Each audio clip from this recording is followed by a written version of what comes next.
तर मंत्रिमंडळ बैठकीत हे महत्त्वाचे निर्णय झालेले आहेत। नवीन वस्तू आणि कर विधेयक आणणार असल्याचा निर्णय मंत्रिमंडळाच्या बैठकीत झाला। शिवाय महत्त्वाचे निर्णय मंत्रिमंडळाच्या बैठकीत झालेले आहेत।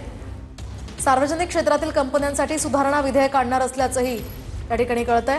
महाराष्ट्र वस्तू आणि सेवा कर अधिनियम 2017च्या बिलात सुधारणा करणार असल्याची माहिती आहे। या संदर्भातली अधिकची माहिती जाणून घेऊयात आमचे प्रतिनिधी विनायक डावरुंग यांच्याकडून।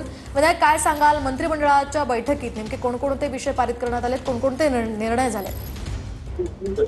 मोहिनी, आपण जर पाहिलं तर मंत्रिमंडळाची बैठक जी आहे ती पार पडलेली आहे। यामध्ये महाराष्ट्र शक्तीपीठ महामार्ग त्यामध्ये काही बाबींना मंजुरी जी आहे ती देण्यात आली नव्हती, त्याची मंजुरी जी आहे ती देण्यात आलेली आहे। त्याचप्रमाणे आदिवासी विभागाच्या शासकीय वसतिगृहातील विद्यार्थ्यांच्या भत्त्याबाबतचा निर्णय जो आहे वाढीचा झालेला आहे।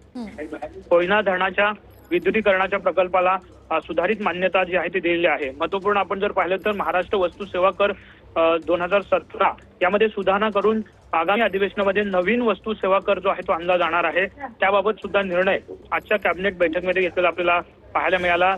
सार्वजनिक क्षेत्रातील उपक्रम कंपन्यांसाठी महाराष्ट्र कर, व्याज आणि शास्ती विशुल्क याबाबत थकबाकीचे तडजोडीची सुधारणा जी आहे ते विधेयक सुद्धा आणलं जाणार आहे। त्याबाबत ही चर्चा झाली पाहायला मिळते। असे वेगवेगळे विषय जे आहेत ते चर्चेले गेले पाहायला मिळतात। नक्कीच धन्यवाद विनायक दिलेल्या या सविस्तर माहितीसाठी।